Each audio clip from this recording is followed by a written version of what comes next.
Salut, c'est Carotte et bienvenue sur ma putain de chaîne YouTube.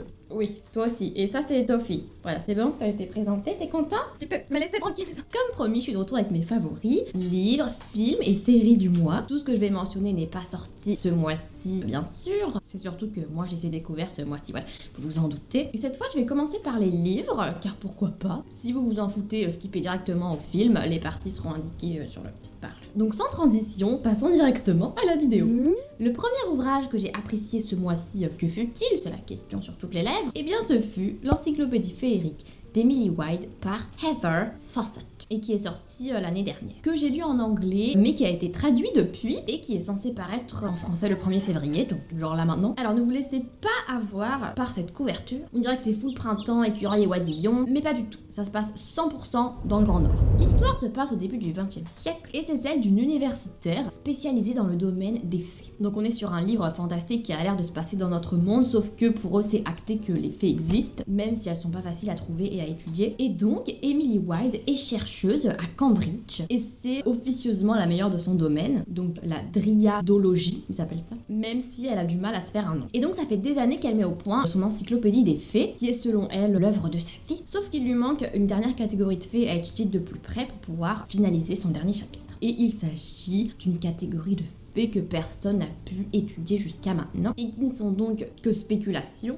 Emily est déterminée à les trouver et elle va donc agripper son baluchon et se rendre dans le Grand Nord, au cœur d'un village proche de l'endroit où ces créatures sont censées se trouver. Au départ, elle est seule avec son gros chien noir et son matériel d'exploratrice et elle est rapidement rejointe par l'un de ses collègues qui tient à venir l'aider. Sauf que lui n'est pas habitué au terrain, c'est un mec ultra précieux qui envoie toujours des gens à sa place, il se lève tard, il fait 3 mètres dans la neige et il en peut plus, il déteste salir, il préfère siroter son thé au coin du feu et se recoiffer. Bref, bien qu'ils soient globalement amis, ses habitudes sont assez exaspérantes pour Emily, qui elle est une passionnée ultra rigoureuse, qui priorise son travail sur tout le reste, dans une sorte de froideur scientifique. Bref, ça crée une dynamique rigolote. Et donc ça reste un livre assez académique, dans lequel on va en lire plus sur les recherches d'Emily que sur sa vie perso, même si bien sûr les deux sont liés et que comme dans toute grande aventure, cette expérience va aussi lui apprendre des petites choses sur elle-même. Toute l'histoire en fait on la découvre à travers son journal de bord, le livre et son journal de bord, voilà on lit son journal de bord quoi. Donc ce qui est cool je trouve c'est l'univers qui est assez bien développé, on est vraiment plongé dans cet univers et dans ce petit village du Grand Nord. J'ai cru comprendre qu'il y avait de plus en plus de livres sur les fées, voilà c'est tendance a priori en littérature et c'est cool, moi j'aime bien. Et sinon, comme je disais, c'est vraiment idéal à lire en hiver. C'est full neige et glacier, c'est bottes et cheminées et plaids et blizzards. Donc parfait pour une petite soirée au coin du feu. Ou du faux feu, comme je fais moi. Merci les ambiantes rooms. Ensuite, seconde lecture favorite du mois, c'est The Raven and the Reindeer de T. Kingfisher qui est sorti en 2016 et qui n'existe qu'en anglais. Voilà, cette autrice n'a jamais été traduite en français pour l'instant, chose que je comprends pas parce que ça fait 2 livres que je lis d'elle et j'adore personnellement. Donc celui-ci, c'est un livre jeunesse, je précise, la protagoniste a 16 ans je crois. C'est assez court, ça se lit bien et c'est très marrant. C'est en fait une adaptation de La Reine des Neiges, donc pas la version Disney mais du conte d'Andersen. Donc de base, vous savez, c'est cette meuf qui congèle des hommes dans son château pour le fun, on l'adore. La plus grosse rêve qu'on a dans la pop culture, je pense, c'est Narnia, vous savez cette personne. Et donc, dans cette histoire, nous suivons Gerta, ou Gerta, je sais pas trop comment on dit, qui traverse les régions enneigées pour aller sauver son BFF prénommé Kai, celui qu'elle pense être l'amour de sa vie. En fait, ils ont grandi ensemble, leurs grands-mères sont meilleures amies, ils sont voisins depuis toujours, et elle se voit pas avec qui que ce soit d'autre que cette personne. Elle l'idolâtre totalement. Mais une nuit, elle est témoin de l'enlèvement de Kai par la Reine des Glaces. Je dis la Reine des Glaces parce qu'ils appellent ça la Ice Queen. Donc en fait, sous les yeux ébahis, ahuris de Gerta, Kai monte sur le toit et grimpe dans le traîneau de la reine, qui l'emmène alors loin dans l'hiver. Malgré le visage énamouré du marmot, Gerta est persuadée que c'était contre son gré et qu'il faut qu'elle aille le chercher, le secourir.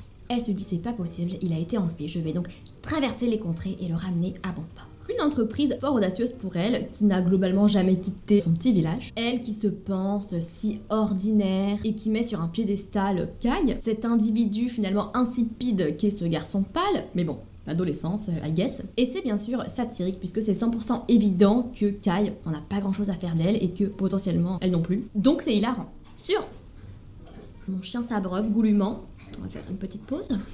Sur le chemin pour le sauver, elle va donc rencontrer toutes sortes de personnages, dont un corbeau bavard, une jeune fille qui semble gérer une bande de bandits a priori cannibales. Bref, ça va être assez inattendu pour elle. Et tout cela est donc, vous l'avez deviné, globalement un coming of age. C'est là aussi une histoire parfaite pour l'hiver, full ambiance neige, donc à lire également sous plaid, équipé par exemple d'une tisane. Et enfin, pour finir avec les livres, le troisième bouquin que j'ai apprécié ce mois-ci, qu'était-ce donc? C'était Caroline, enfin, ah oui, j'ai tellement aimé que je me rappelle sur non, j'ai vraiment aimé. Conseil pour âmes égarées de Sarah Nisha Adams, sorti cette année en français en fait. C'est donc le titre qui a tout de suite attisé ma curiosité. J'étais là, oui, c'est moi, je suis toute oui, enfin toute vue. Donc là on n'est plus du tout sur de la fantasy ou du fantastique, mais bien sur du full réalisme, ce qui est rarement mon premier choix de genre, mais de temps en temps je tente et je tombe sur des pépites. Et celui-là en fait partie. C'est ce genre de livre qui a plusieurs narrateurs, donc pas à la première personne mais de façon indirecte, et qui va se concentrer principalement sur deux personnages, un vieux monsieur prénommé Mukesh qui a récemment perdu sa femme, et une adolescente, Alisha, qui a, disons, une vie de famille un petit peu rude. Alisha travaille en fait dans une bibliothèque pour l'été, donc entre 2 années de lycée, sauf que c'est pas de gaieté de cœur, elle s'en fout globalement des livres, elle est là pour les sous et pour faire plaisir à son frère en gros. Et donc le départ de l'histoire, c'est quand elle trouve dans un livre qui vient de lui être rendu une liste de lecture qui s'est glissée à l'intérieur.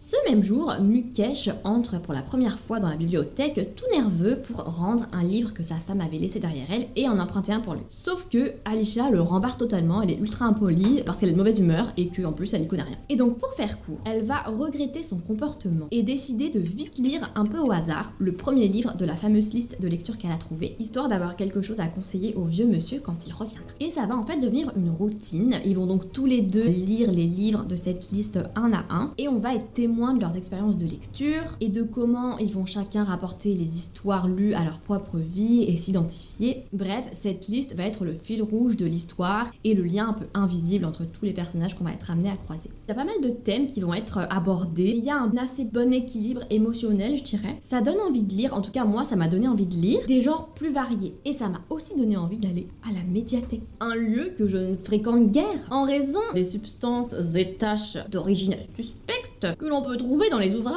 et de ma réticence au concept d'un livre qui est passé dans une multitude de mains qui ont peut-être lu le livre sur les toilettes. Voilà, contrairement aux vêtements ou aux objets, on peut difficilement nettoyer un livre, ce que mon côté neurotique n'apprécie que peu quoi. Et pourtant, dès que j'ai eu fini ce livre, le jour même où je l'ai terminé, je me suis immédiatement dirigée vers la médiathèque la plus proche. J'ai parcouru les étagères et je me suis décidée à repasser plus tard. And I will, maybe. Donc vous voyez, progress. Sur ces excellentes paroles, passons donc au film et aux séries, beaucoup de séries ce mois-ci. Mais commençons donc par un film qui est Saltburn. Un film de Emerald Fennell, avec entre autres Barry Keoghan, Jacob Elordi et Rosamund Pike, bien sûr. Évidemment. Et qui est sorti là, fin 2023. Alors, improbable qu'il soit dans mes favoris, car je ne reverrai jamais ce film, mais pas parce que c'est mauvais, au contraire. C'est trop bien fait et marquant et surprenant pour ne pas le mentionner. Parfois, les films sont tellement bien faits que c'est trop trauma pour avoir envie de se replonger dedans de sitôt, mais c'est aussi comme ça qu'on sait que c'est de qualité parfois. Tout ce qui est psychologiquement malaisant, c'est pas vraiment mon truc à la base, mais c'est le risque quand on tient comme moi à en savoir le moins possible sur un film avant de le voir. Je regarde surtout si la vibe et les prémices me plaisent, et ne fais jamais l'erreur de regarder la bande-annonce jusqu'au bout, bien. Et donc avec Saltburn, les premières images du trailer avaient tout pour me convaincre. Une esthétique agréable, une ambiance mystérieuse, des acteurs de qualité, un mix de une ambiance cosy, mais peut-être il va se passer quelque chose d'horrible, et c'est là que tu prends le risque de lancer la chose et d'être surpris. J'ai en effet été surprise. Donc, si vous n'avez pas vu la chose, voici dans quoi vous vous engagez à vos risques et périls. L'histoire commence avec cette jeune personne prénommée Oliver, qui arrive dans une université à Oxford. C'est un garçon qui a l'air d'être un peu timide, pas le genre à se faire des amis facilement. Puis, il repère le mec cool de la fac, Félix, et se retrouve un peu fasciné par lui. Il va donc s'en rapprocher jusqu'à devenir son ami. C'est pas un spoiler, hein, c'est le préambule. Et c'est assez improbable qu'il arrive à intégrer sa bande de cool kids, on va dire, qui sont globalement riches et hautains et méprisent un peu Oliver. Lui qui n'a rien d'exceptionnel et qui vient d'une famille avec un passif a priori un peu lourd et une certaine pauvreté. Mais un jour, l'école est finie et c'est l'été. Et alors le cool kid, Félix, invite Oliver à passer l'été chez lui à Saltburn. Car les riches ont bien sûr des immenses domaines avec des noms comme si c'était des villes. Il va donc passer tout l'été dans ce fameux domaine, chez cette famille de riches, avec son new BFF. Et pour ne pas en dire plus, mais vous éclairer un peu sur le contexte, il s'agit d'un thriller psychologique. Selon moi, en dire plus, c'est gâché. Donc si vous pensez que vous pouvez supporter des scènes psychologiquement dérangeantes, allez-y, n'hésitez pas. J'ajoute quand même qu'il y a de l'humour noir évidemment. Personnellement, c'est un point essentiel pour moi. Si je regarde un film, quel qu'il soit, et qu'il n'y a pas une seule touche d'humour, même cynique, j'ai immédiatement envie de crever. Je vois pas l'intérêt. Au niveau de l'ambiance, c'est très beau, les plans sont magnifiques. J'étais tout le temps en train de faire waouh. Bref, un succès pour moi qu'il est officiellement passé dans mon top des films les plus dérangeants que j'ai vus et que je ne reverrai probablement pas avant fort longtemps. Ensuite, autre œuvre audiovisuelle, n'est-ce pas, que j'ai appréciée ce mois-ci, ce fut la série The Brother's Son de Brad Falchuk et Brandon Wu. Et entre autres avec Michelle Yeoh, qui est sorti sur Netflix en janvier 2024, donc c'est tout récent. J'ai l'impression que ça a bien fonctionné, je crois qu'il est encore dans le top 10 de Netflix, ou en tout cas il y a été un moment. Pour résumer donc, c'est l'histoire de Charles, un gangster chinois. Donc en Chine, il fait partie d'une triade, comme ils disent, et il est en fait le fils du leader de la fameuse triade. Charles est donc craint de tous, car il a la réputation d'être sanguinaire et sans pitié. Sauf qu'un jour, il se fait attaquer par des gangsters non homologués, qui envoient son père à l'hôpital. Donc là, il se dit qui sont, pourquoi nous attaque-t-il? Il doit alors vite partir retrouver sa mère et son jeune frère pour s'assurer que eux vont bien et pour les protéger du potentiel danger. Car eux deux vivent en fait en Californie. Une vie tranquille et normale, loin des triades. Mystérieux, n'est-ce pas? Et donc, il va revoir son frère qui avait genre 4 ans la dernière fois qu'ils se sont vus. Frère qui ne sait absolument rien de la triade et qui croit que Charles photographie des pingouins en Antarctique ou un truc du genre. Et donc, cette différence totale entre les deux individus, entre la façon dont les deux frères ont été élevés, va être, en gros, le fil rouge de la série. Donc, je conseille cette série, moi, en fait, si vous aimez l'action bien faite, avec des belles chorégraphies de combat, mais qui se prend pas pour autant au sérieux, qui est quand même souvent une sorte de satire, comme qui dirait, si vous appréciez également les histoires de secrets de famille et les femmes de plus de 50 ans à qui on donne une place de choix à l'écran. Merci Netflix et vive Michelle Yeoh. C'est pas la meilleure série que j'ai vue de toute ma vie, mais c'est quand même hyper sympa. Ça m'a juste laissé une petite impression que quelque chose aurait pu être amélioré pour vraiment en faire une pépite. Peut-être le côté un peu trop anecdotique parfois. Après, je pense que c'est aussi volontaire, que ça a surtout vocation à être léger et d'être un bon moment sans prise de tête. Et ça, c'est plutôt réussi. Ensuite, ce mois-ci, je me suis également replongée dans la série The Great de Tony McNamara, dont la première saison est sortie en 2020 et qui est avec Elle Fanning et Nicholas Hoult, entre autres. J'avais commencé à regarder la série à sa sortie, mais j'avais pris du retard que j'ai rattrapé ce mois-ci. Je dois vous prévenir cependant, la série a été annulée après la saison 3. Ça n'a aucun sens. C'est vraiment une des meilleures séries que j'ai vues ces dernières années, donc on m'en va. Soyez préparés à cette tragédie. Donc, l'histoire est inspirée par celle de Catherine the Great, qui a été donc impératrice de Russie au XVIIIe siècle. Disons que c'est le point de départ et qu'ensuite, ça part en vrille. Dans la série, on suit en fait Catherine, jeune allemande, qui se fait marier à Peter III, je crois, qui est le nouvel empereur de Russie, le fils de Peter the Great, un empereur qui vient de décéder mais qui était adoré de tous et craint. Au début, Catherine est toute jeune et naïve. Elle pense que c'est le destin qui les lie, qu'elle va rencontrer son prince et vivre un conte de fées. Sauf que Peter est en fait le pire mec. En tant que personne, autant qu'en tant qu'empereur, il accomplit rien du tout à part se comporter comme un éternel enfant gâté. Il est clairement pas fait pour ce taf. Il est totalement incompétent et déconnecté des réalités. Ce qui est sûrement la définition officielle d'une personne au pouvoir. Bref. Catherine se prend donc un grand coup en découvrant cette cour de dépravés qui sont tous plus sociopathes les uns que les autres. Et donc, avec ce retour brutal à la réalité, elle décide en gros qu'il est hors de question que ce soit sa vie et qu'elle va tout faire pour piquer la couronne de son mari et réformer le régime en place. Elle est pleine d'idées modernes parce qu'elle a lu genre tout Diderot, elle est ultra instruite. Donc dans cette cour où les gens ne font rien à part le classique sexe, drogue and rock'n'roll, mais ajouter meurtre et torture car la cour au XVIIIe siècle, on va suivre son ascension et son règne. Le tout dans une sorte de chaos constant. C'est hilarant, c'est n'importe quoi. Et en même temps, ça se prend au sérieux. Dans le sens où on a des réelles performances dramatiques de la part des acteurs et des actrices. Elle Fanning est trop forte et les costumes sont magiques.